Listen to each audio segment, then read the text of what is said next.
ماشکل میں mobile net work کی ناقص سروس نے اہل علاقہ کی مشکلات میں مزید اضافہ کر دی ہے۔ سرحدی علاقے میں موبائل نیٹ ورک کی ناقص سروس سے صارفین پریشان۔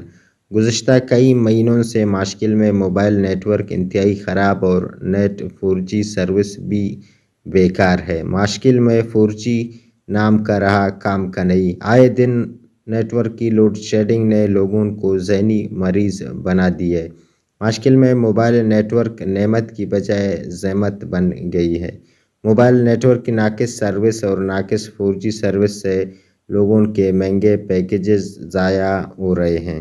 علاقے کے سیاسی و سماجی حلقوں نے متعلقہ حکام سے موبائل نیٹ ورک کی ناقص سروس کا فوری نوٹس لینے اور 4G سروس کو بہتر بنانے کا مطالبہ کیا ہے۔ رپورٹنگ اور کیمرہ ٹیم کے ساتھ نصیر کبدانی، وش نیوز، ماشکل۔